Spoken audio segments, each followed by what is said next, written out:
your belly's a little bit empty if you are interested in pizza. I'm going to introduce our speaker for the day, Miss Emily Ahl. She is a program director for a chemical dependency program at the Minnesota Department of Corrections, which is here in St. Cloud, not far from campus. Dr. Knopf and I, right across the river. Dr. Knopf and I toured the facility several weeks ago. Super interesting, especially if you're interested in more mental health, addiction, kind of that arena. So she's very open and, happy to answer any questions. So Miss Emily Ahl, take it away. Thank you. Like she said, I'm open and I'll answer questions. So if you have questions or comments, please let me know. Pretty general what to talk about. I can talk about our program or the prison environment for probably hours. So stop me when you don't want to hear about that either. So I'm a program director at the prison here in St. Cloud, Department of Corrections. Just a little bit about my career. I started as an intern at the Department of Corrections in Faribault at their facility as an LADC, so licensed alcohol drug intern. And then I was hired on. In that program, the staff are called clinical program therapists, CPT. So I was hired on as a CPT, and I worked in Faribault I worked there for a couple of years, and then I left and I went to treatment in the community as an LADC, and then I went back to Faribault. You find in this corrections environment people that once we find home in corrections, we like it, and even if we leave, we come back. It's a different environment, and some people don't like working in it, and some people do. That's what I found. I liked it, and I went back. In that time, I did get my master's. So my undergrad is from MSU, Mankato. Sorry, I said that in here. In corrections and alcohol and drug counseling.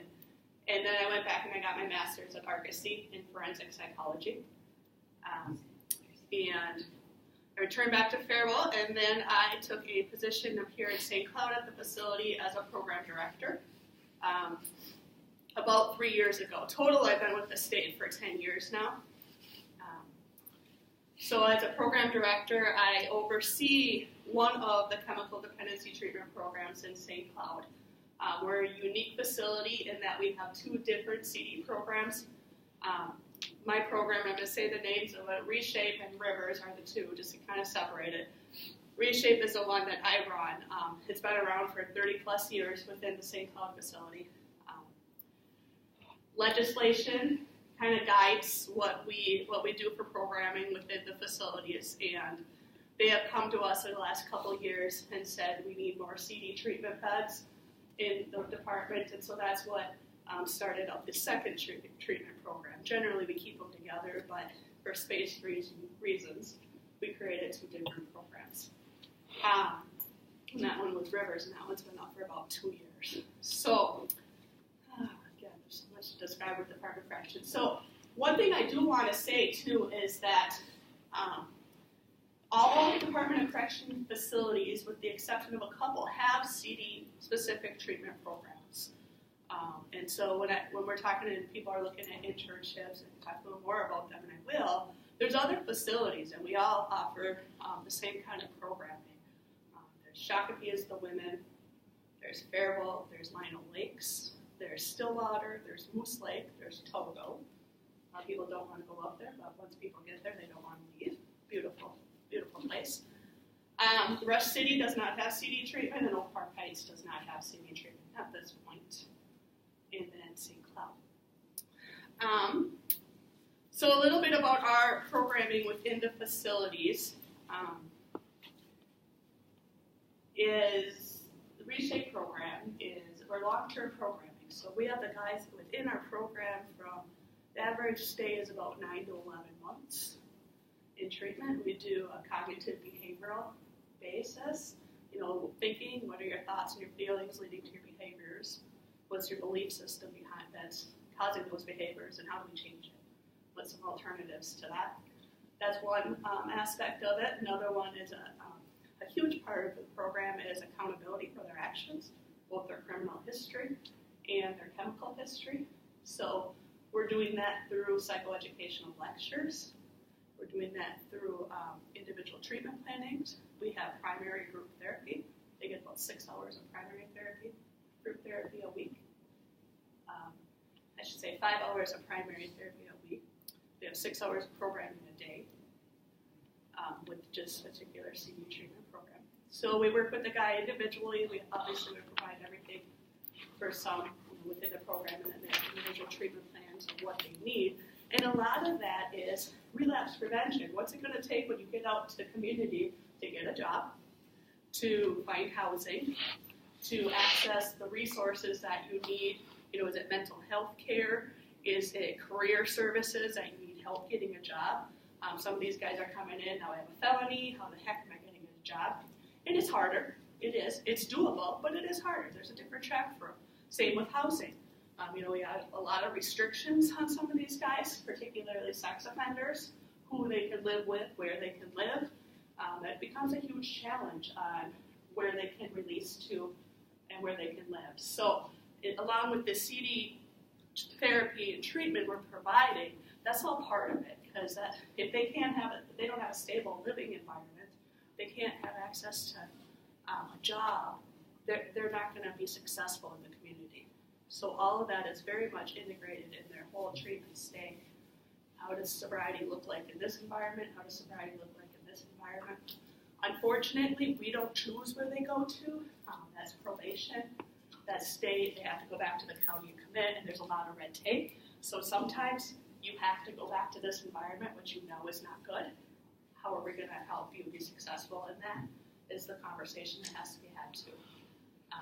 That's part of their treatment planning, because again, that's what's going to help them. Questions so far? I'm not very familiar. When you said primary therapy, what does that mean? That's group therapy. That's where they're going to sit in a group. We have primary groups of 12 and one therapist, and they present assignments, they have discussions, they maybe some challenging on some behaviors or attitudes that they have. So that's going to be an intensive group therapy. We don't do individual counseling in our program. Part of that is restrictions of corrections environment. Part of that is time. And so that's one therapist for 12 consumers in the program? The therapist has a caseload of 12. And so I know I'm in the rehab counseling, and I'm going to say it wrong, so I'm just going to leave it at that every time, with some CD. So that's, I'm talking a lot about the CD treatment program. This people that are straight rehab, there are some opportunities, but it's a little bit harder. Okay, I'm just going to be upfront with that right now. We have a transitions area in the facility and case management. Both of them work with kind of the release plan. Transitions is providing, we give driver's license, we pull, it's suspended, what do you need to get it back, to housing resources. So transitions is what do they need to get back in the community. So those two areas are also available that aren't CD. And I know, I've been through it, so I know if I'm going to intern, what are my job opportunities, right? But so, again, going down the honesty track, to be a case manager or in transitions, you generally have to start out as an officer, correctional officer, and that, and it's seen as a promotion, it's seen as a kind of a luxury 8 to 5 job to get to a case management. So that's why the unwritten rules of the DOC is you have to start as an officer to get to that case management or transitions position. So it's not unheard of it. I mean, it can happen, but that's generally the track. And it's going to be about 5 to 8 years of officer, which is, 24/7. You have your shift, not always the most pleasant shifts, but it's a great experience. We have awesome officers, interacting with the offenders. A lot of people don't recognize how important that role of the officer is. You treat them like criminals, they're going to act like criminals. You treat them like human beings that broke the law and are here to get their lives right, to get back out. That's how they're going to act too. So the officer role is a huge one too. So that's kind of opportunities with just the rehab side of it. And again, the CD side of it, I can tell you, I don't know the exact statistics, but throughout the DOC, in our CPTs, so that's the therapist role, the LADC or LPCC role, it's above 50% of people that have been interns and got hired on. The internship is the best job interview you could ever have, absolutely. And it comes down to if there's a position available. I've had interns in the last couple semesters that there wasn't positions available, so we talk about go work someplace, get your experience in, continue working, and stay in touch, stay in tune to open positions, because they'll be coming eventually, but it's not always a right away kind of thing. Susie, I have a question. Can you tell us a little bit more about the size of the prison, the population, what you do? Absolutely, yeah. Before I jump to the prison, I'm going to go back because that's a good question with our treatment program. Reshape program is 32 offenders, so it's a fairly small program. It has 3 therapists within that program and then the program director for 32. And then the other treatment program, Rivers, is 46, and they have 4 therapists, release planner, and a program director too. So our programs are fairly small. When we look at like Faribault, their CD treatment program is 175. Lionel Lakes, their CD treatment program, I think is close to 300 now. So we're a small program. So this And we have an intern there too, right? in St. Cloud, yep. Julian Fitch, if you're familiar with her, she is currently interning with the Rivers program. The facility. So the St. Cloud facility is the intake facility for the whole state of Minnesota Department of Corrections. So anybody, with a few exceptions, who goes to prison is sentenced to Department of Corrections. The commissioner starts at St. Cloud, their intake facility. When they first come in, they're going to have a CV assessment, they're going to have a mental health screen, they're going to have education testing, and a physical, a full health and medical physical to determine who we have. The first about 30 days, they're in what's called E-House, which is our intake housing unit, to kind of evaluate who they are, how they're adjusting. It's a tough road for a lot of these guys. It's very scary for the first timers, which is a good thing, right? We don't want them to be comfortable in prison. It can be too overwhelming for some. That's where we see a lot of mental health problems. The other thing that we find is, which has actually been on the rise in the last couple of months, is guys start in county jail before they come to us. They can't just come to the streets to us. They have to start in county jail. And we see a lot of withdrawal. A lot of guys who have just been off of heroin 3 days ago from their probation violation. And so they're dealing with a lot of stuff when they're coming in intake. And that's if they tell us the truth. Sometimes they're doing that and they don't tell us that's what's happening. So then after they have all their intake processing done, they will potentially transfer to another facility. Part of their intake process is kind of reviewing their history. A big part of it is violent, nonviolent. It'll determine what custody they go to. We have 5 custodies in Minnesota. Do you want to stop? No, finish your thought, and then we'll take just like a couple minutes and let people get food. Great. I'll finish the custody one and then we'll. Perfect. So we have 5 custody levels in Minnesota. Oak Park Heights, people probably have heard it, maybe seen it. I don't know what A&E special I think it is. It's a Supermax. And then closed custody is Stillwater and Rush City. And St. Cloud is also closed custody. And we have medium custody, which is Faribault, Lionel Lakes, Moose Lake, Togo. Okay, got them. And then they can go down to minimum custody, which is actually they're not behind walls. They're not behind a razor. They usually have an ankle bracelet, so we do have monitoring of where they're at. And they have a lot of freedoms, but the goal is for them to work down to that. Not go from completely super confined to here you go, here's your freedom. And we have different minimum facilities at Stillwater and Faribault have minimum, and Red Wing has minimum. Red Wing is our juvenile facility also, and then Shakopee is our women facility. All levels go to Shakopee.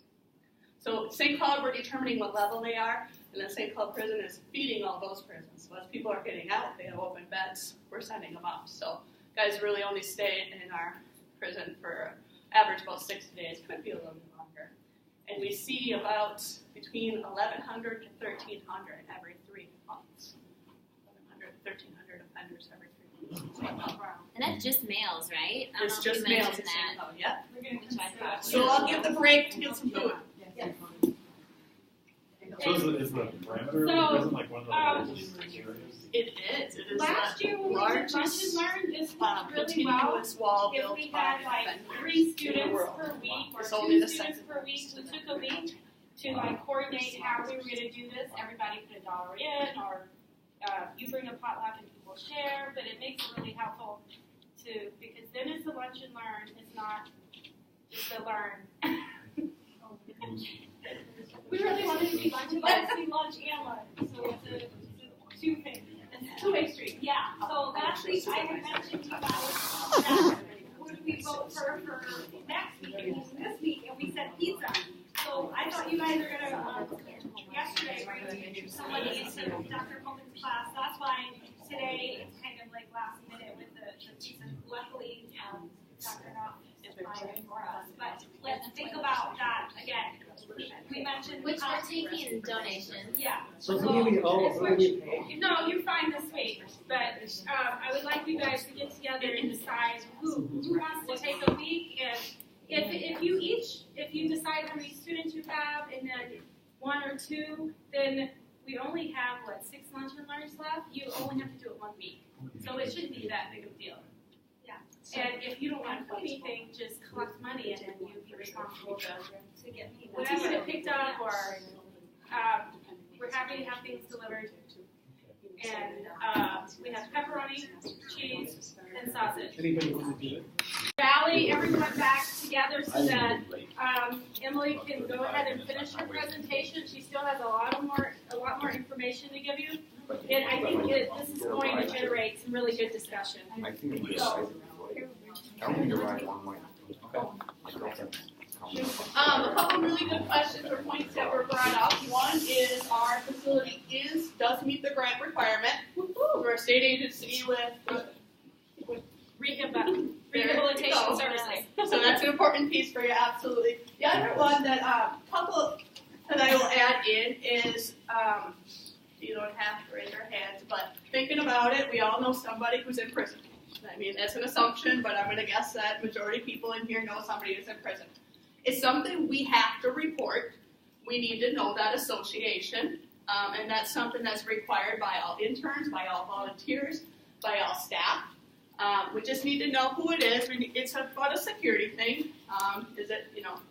And it's reviewed case by case. I can tell you we've had interns that came in that knew people at the facility, and they were approved to work there.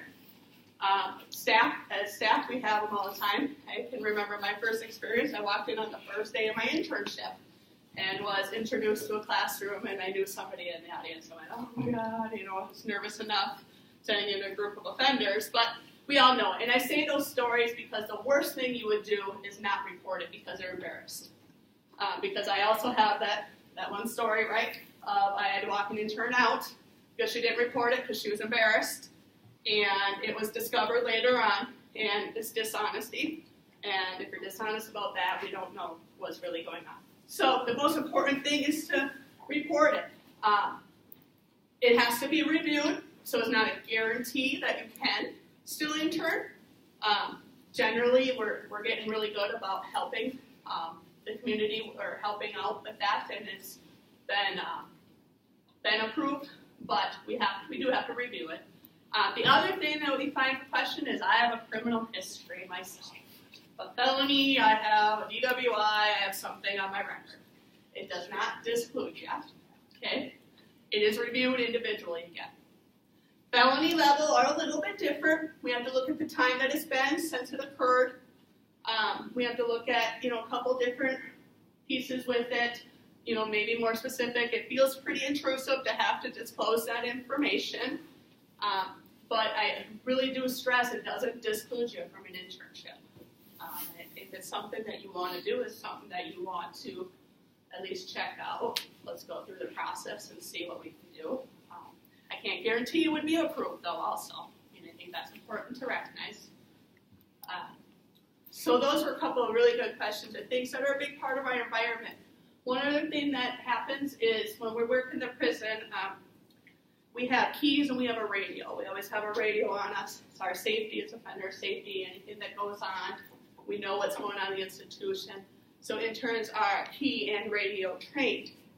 When it comes to doing services, or like in our CD treatment program, interns are never allowed or never alone with offenders. Never alone means I could be sitting in an office and they could be lecturing right next to me. We can be sitting in an office together while you're doing an interview and I'm on the computer.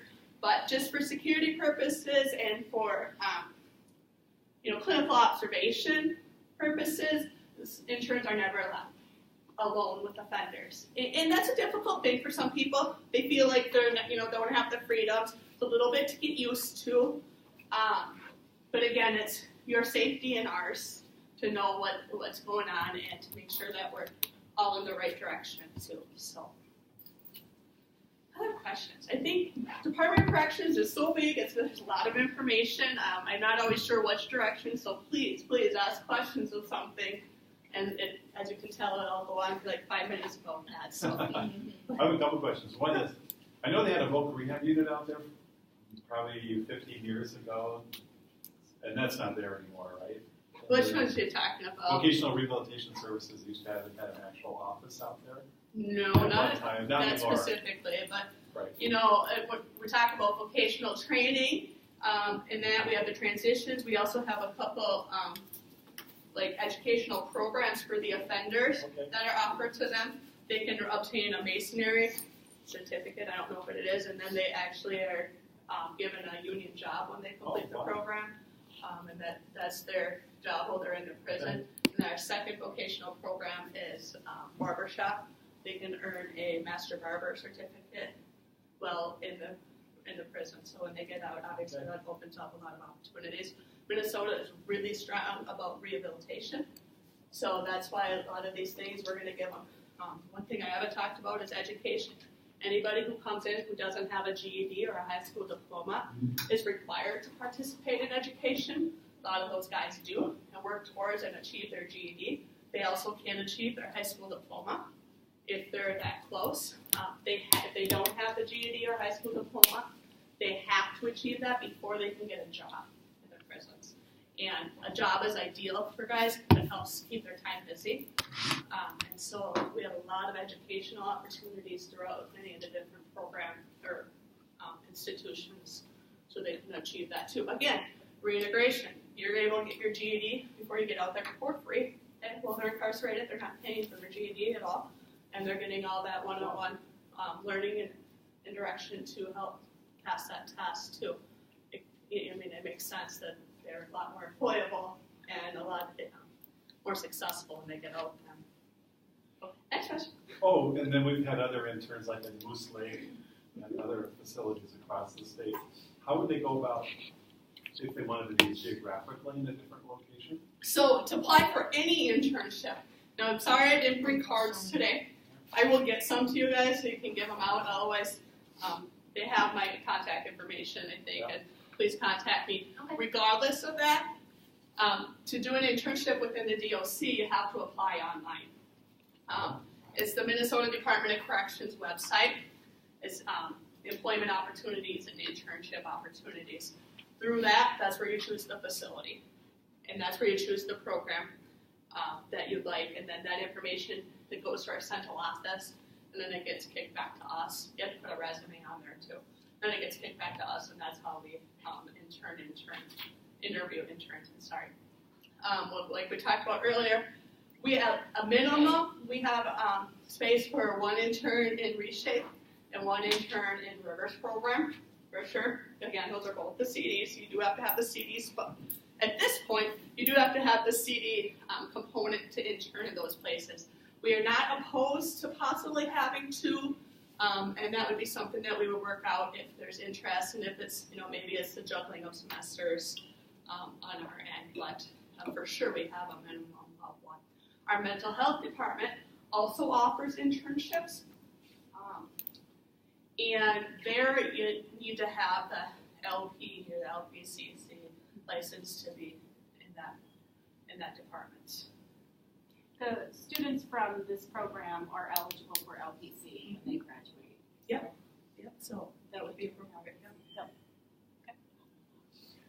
Is there, Wait. I just wanted to comment on like the barber thing. I found it really interesting because I went on a tour of St. Paul Prison for my undergrad with criminal justice, and as we're walking through it, I saw like inmates like in a classroom setting for education. Then you walk through and you see people getting haircuts, and I just was like, I guess dumbfounded. Like I was like, wow, I didn't know this. And then you walk through and like there's like an art class, and they're all drawing and painting. And you just sit there and you like look over their shoulder, and he's like, what are you doing?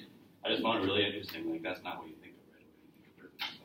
It's not like TV, is it? No, it was very cool. Some aspects of it is, but not all of it is. Thanks for mentioning that, because we have the barber program. So the guys that are working on the certificate to be a master barber will cut the other offender's hair. It costs like $1 to get their hair cut. And so those guys are earning their hours that they need, and then the offenders get their hair cut, because they're not allowed to do that in the unit. So that's how they get it.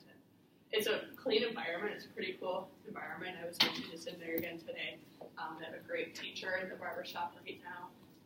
So, thank you. Oh, sorry.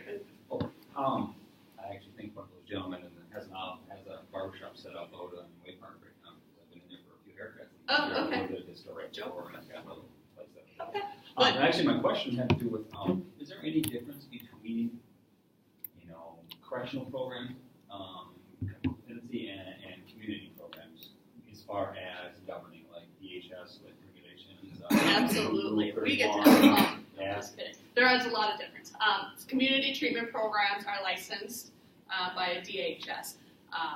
DOC treatment programs we can't meet the licensure requirements because we're within the secured perimeter and we have a lot going on. So what we have is we have an agreement with DHS and we're called certified. We're certificate programs. And so our standards are maybe like this. I would say they're like this, right? But they're maybe a little bit different because we can't always maintain the hours that's required, like Rule 31 would be, because of our environment and the counts and the ins and outs of the security. Because overall, we're security first, we're therapeutic second, and that has to be. So yes, there is a little different. I'm going to keep saying that we're better, but that's obviously I'm a little biased. But no, we do. I work community treatment, and I'm glad that I did. I went out. I left for a little while, thinking I wanted to leave, and went back. But it was a great experience to see that difference. We provide really the same thing, and we're not tied to funding. Is the other cool thing. When they're in DOC, they're not paying for their treatment. It's provided by DOC, and so you're not stuck in that 21 days while you're here. Then we have to kick you out because we don't have money for you to stay here. So that's a different approach also. Again, why we can do the longer term, and we can do more behavioral changes. Consolidated funding has gone a long way to help that too. It has. We can keep them along. It has. I'm not trying to be down on that. That was a hard thing for me. State programs, yeah, they can be pretty tight. Yeah, that was a hard thing for me. I was before the consolidated program did a little bit of work on how they offered, and it was a tough thing. That was the difference for me is that I felt there was a lot tied to the funding versus what the guy needed, and we're kind of the opposite way. I was wondering what, in your experience, would be the type of personality that does well in your setting? Teamwork. That's such a Carrie question. It's a great one, though, and thank you, because it should be something I should cover. Teamwork is huge in our environment. One thing is, it's a security thing, is that if I have a therapist in a group, I've always told my therapist, and I always operated at the same measure, is somebody always knows what's going on in my group. Unfortunately, there's offenders that are out to trap you. There's offenders that are not out to do the best thing, and that can harm staff at some point. So teamwork is huge. You're working with somebody else knows what's going on. We are a group in our decision-making process. If we have a guy who's a really tough guy in his behaviors, we don't want the same therapist calling them out every time. And we want different therapists talking about and holding them accountable for their behaviors. And that goes back to the teamwork. If I believe this guy needs this redirection, I need support for my team that's behind me at all times so that the offenders don't see that. There's a book out there, Games Offenders Play, the name of it, right? Why can't I remember the title of it? It's a really good book, and it looks inside of the brain of the offenders. But so, like I said, some of them are out there to be pain in the butts, and not for the good best intentions. And so you really have to be on your toes, and that's important, a huge piece of teamwork. It's also about, it's a demanding paperwork job. And so when you have to hold your side of things and be able to cover and help others out. And so that goes back to team also. We work with a very tough population. Our guys generally have been in treatment 7, 8, 9 times. They have exhausted absolutely every resource in the community. And they're finally like, we can't, they're revoking their probation. So when we're dealing with guys who have a very tough population, can lead to high burnout. And so you have to be open about, man, and this guy is, you just have to be open about those roles and those frustrations that you have. And if you have a team that you're comfortable with and you're working together and you're open, you feel comfortable sharing that, is really huge. It helps you, but it also helps the rest of the program. And time management is a big one too. Like I said, another difference from community treatment to us is DOC is always about 5 years behind in everything. So we do not have electronic records. We're waiting for legislation to fund us to get the electronic records, and they've denied it like 5 times already. So we do Word documents, and then we print the copy and we put it in the file.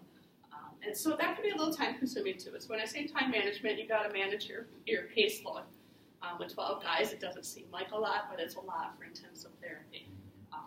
So time management and that's self-directed is really important on that aspect. But again, I really stress the teamwork one, and that's a big one for me. What was your favorite part of your internship and your job now? I never have 2 days alike, which can be a good and a bad thing. It's a wide variety of what you're dealing with, and I think one of my favorite things at the end of the day is these guys are not the guys in my program especially are not the people that everybody in society wants to deal with. They're the guys that people are really shaming and looking down on. And when I can sit in a group and listen to this guy and give him hope, right? That's mainly what they need. That's an awesome feeling. Again, you're going to watch these guys come back, and that's hard. But at the end of the day, you got to remind yourself of the people you don't see come back. Even when they come back, they're willing to say, "Hey, this is what happened. This is what I did." And all right, well, it's funny when they come back at St. Cloud, the intake facility, and said I worked in Faribault for a while. I see a lot of guys that I've known, and whether they make eye contact or not, is I know what they're going to say to me. And the fun part is like, I saw I'm back again, and they know that it opens the door. What'd you do? And then they're like, no, you're going to have to talk about what you did now. You're not just getting away with it. So that's the hard part of it, but it's the rewarding part for them to be able to say, hey, I messed up. I didn't do this, this, and this. Can you get me into CD treatment again? My response is, be honest on your assessment, and you'll be there. So that would be kind of the most rewarding piece. And as a program director, I find that it's rewarding for me to have the staff see that too. Moving up into a management position, it's being able to keep that drive in the staff. When you have a frustrating group or people in your group, mixed, we have open-ended groups. So it can be, you have an awesome running group, and then you graduate 3-4 guys, and all of a sudden you have motivation going on again. So how do you get that therapist back into it again? Because when you have an open-ended group, you forget. You see yourself doing the same thing every day, but you forget you have different people in your group again. So going off of that, what has been like the hardest case or inmate that you've come into, and what did you do about it? Goodness, where to start with them? I'll tell you a couple examples in the last couple of weeks. We had a guy come in who he'd only been clean from heroin for probably about 2 months. So I want out of here, I want to go use, I want to get out of here. Well, you're in prison, so you're not hopefully finding anything to use. Let's work with it. He says, nope, I'm done with treatment, I'm done, I don't want to do it. Okay? So, that's the resistance, and he was getting vocal. You had to work with them. MI is tough to do at that point, right? We got him to stay. We got him to engage, check it out a little bit longer. And what do I want to say? 3-4 weeks after that, he started opening up and growing. It's the saddest thing when they sit and talk about what they went through. 9 years old, his mom's prostituting him out for her own habit. No wonder why you're sitting here. And that's really hard to hear. Like, here you are with the sex offense, right? You're repeating the behaviors you learned. This can be really hard for you to get back out. That's the reality of things. I don't tell them that. Hey, right? We're going to work on it. But at the end of the day, when I sit back, I'm like, this guy has so many things stacked up against him. It wasn't his fault. Right? The parent, initially it wasn't. There's choices after that.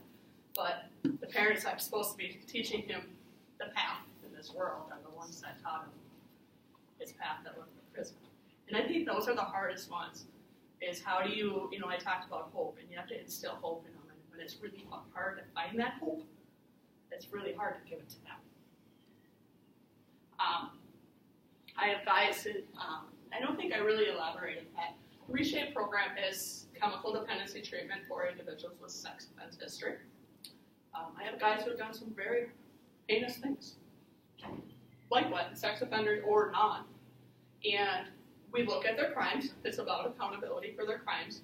We do a lot on victim impact also, and being able to identify that. And that's hard to do sometimes. But again, that goes back to the teamwork and being able to debrief yourself behind that clinical consultation so that you can go in the room with that offender and work with them. And sometimes that is hard to do. There really is. There's still those guys that I don't know how to work with. So I have one more case that was recent. We had a guy who was very borderline personality disorder. Okay? Again, complete dysfunction growing up all his life, in and out of group homes. Didn't know his mom. Found out in prison that she had died a couple months earlier, and nobody told him. And he was very big behavioral problem initially in the program. We actually had to suspend him from the program, saying you need to be discipline-free.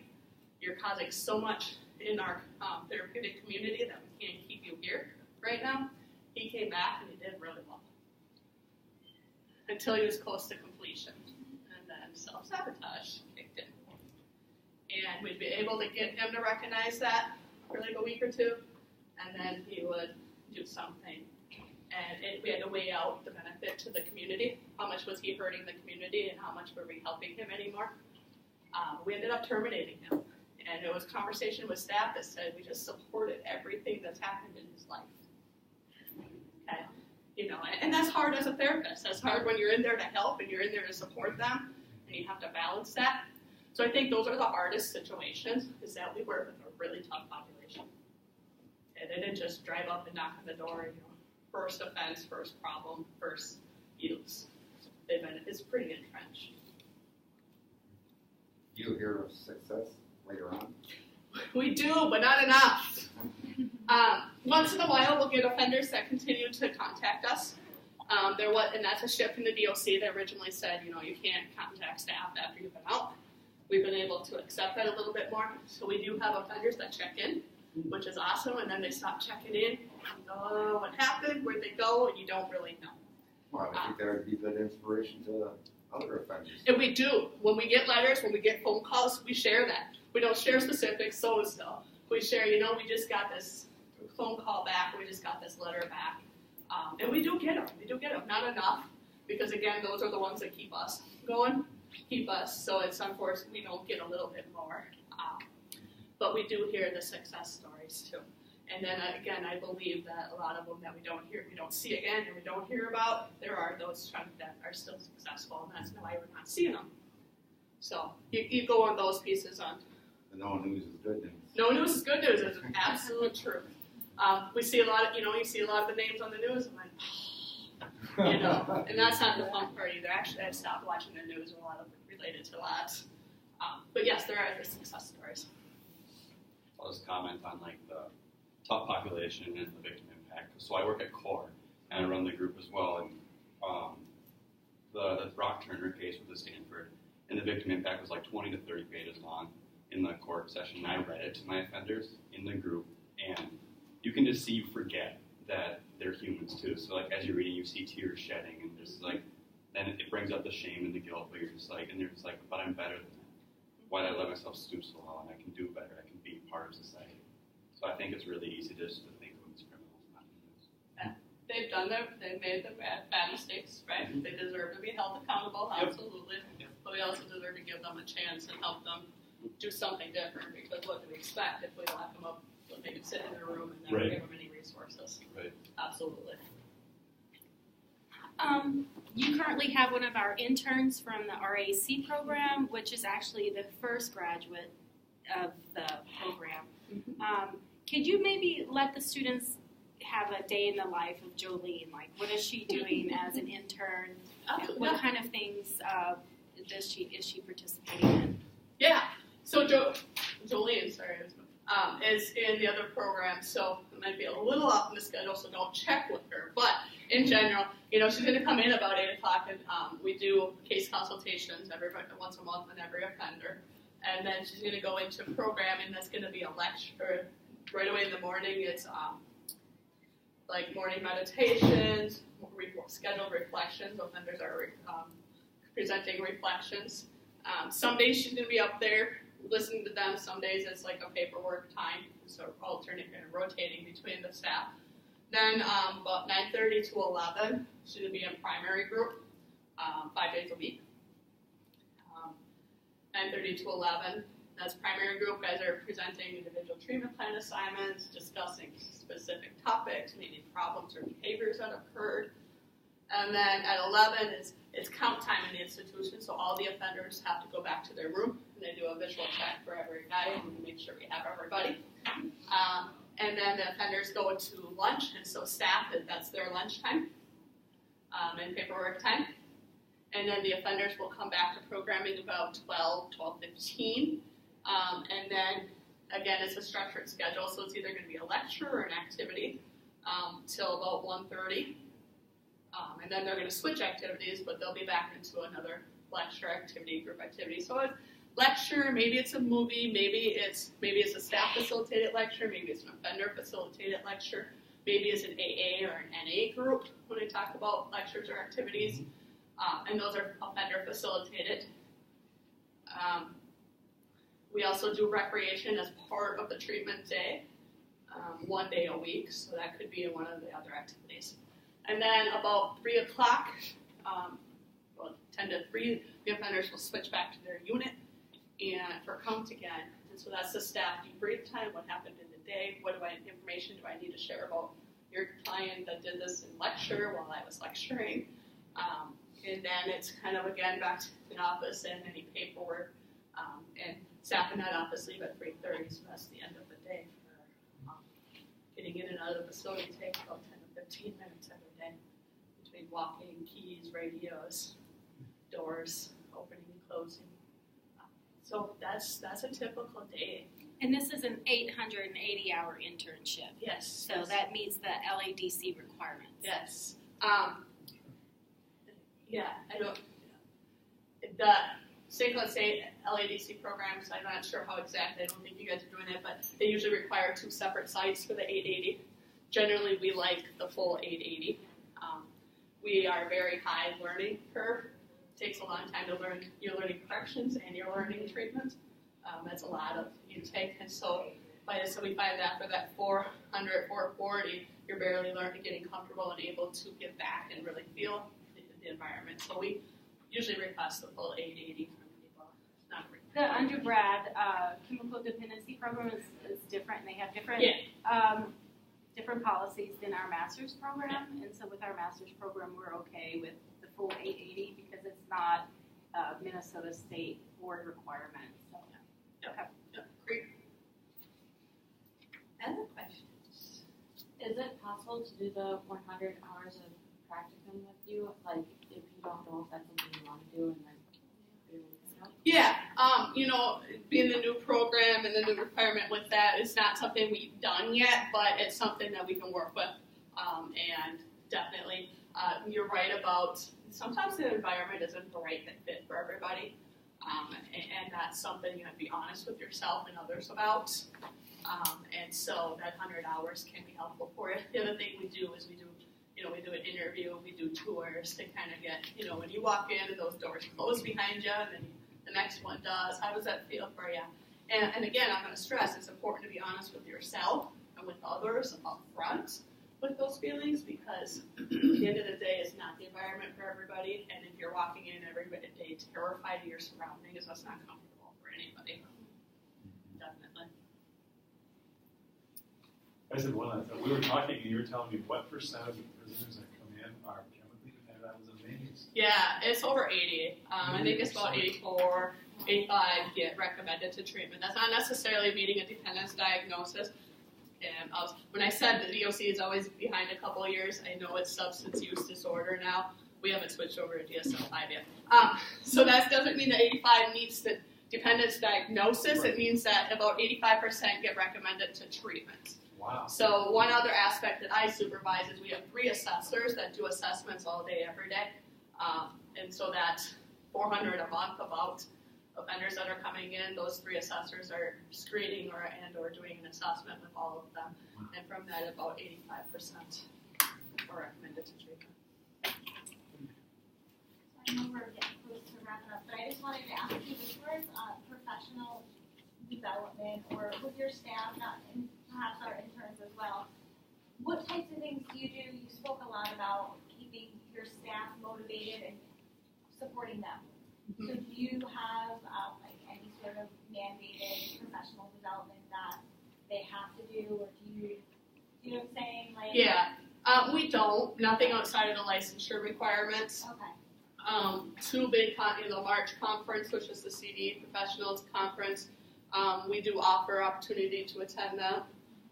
Those are paid days. You don't have to take vacation to go to it. We have a small stipend that we can provide to cover part of the cost of registration for a day. The other one is MNATSA. MNATSA is, I'm not going to know exactly what the acronym stands for, but it's a conference similar for individuals who work with sex offenders. It's a phenomenal conference. That was in Bloomington in April. March is in St. Paul in October. Those are things we support staff going to, because if you can attend a training outside of the environment and have a day where you're still working, you're learning, that's a good break for yourself too. Working for the state, we have a fairly good vacation accrual. You can obtain benefits, and one of it is vacations. So we encourage staff to take their vacations as you need it, because that's your self-care. Spending time with your families, just spending time away from work, that's your self-care. So that's the other piece. We accommodate that. You need to go, we got a group for you, we'll help you with it. That's the teamwork piece of it too. We do, so the Department of Corrections as a whole, we have about 150 CPTs in just the CD treatment program. So we have a difficult time providing one support group or one training for everybody. So unfortunately, we're not able to do that a lot. And again, we're state programs, so all of our funding is based on legislation too, and that affects a lot of it. So you got to get creative in other ways that you're doing it. And big pieces, like I said, is attending training days together, taking your vacation days, being supported when you need to take your leave. Like, hey, I gotta leave. Yep, okay. Not feeling like it's a battle. Those are the little things that we can do that are definitely taken care of. Thank you. And I should actually, a bigger part of that was another great thing for DOC is you don't take work home, and you work your straight hours. Work 8.5 hours with a half-hour lunch, and you can't outside of that. You have a little bit of flexibility. I got to leave at 1 tomorrow. Can I work extra today? Yes. Outside of that, you don't, and you don't ever take work home, and that's a huge self-care. And you don't get that in community programs. When the work's done, you can leave, or you have this client coming in, only at this time you have to stay for that. And we don't have that because, again, with secure perimeter, And your work hours, you work your work hours because that's when you're supposed to be there. You're not supposed to be there when you're outside of your work hours, and you don't take things out. So that's huge self-care in the state, and that's something that, again, is one of the ones we forget about, but it's a huge piece in that environment. Any other questions? And do you have cards here? Did you I leave don't. some? I forgot them. Oh, I forgot that. I forgot them. So my contact, did you guys get my name, Emily Ahl? So my email is super easy. It's emily.ahl, AHL, @state.mn.us. And I'll post that on our on all 3 sites, and probably Becky, maybe you could upload it to the D2L? Yeah, the D2L as well. Yeah. So they'll have access. Yeah. Sorry I didn't bring the card. I could get to some okay. of them, but I didn't want to Thank you. help out them. So yeah, contact me with questions to that. Again, internship, contact me. Feel free to do that, but I do need you to go through the website for application processes. Thank you very much. Thank you for coming.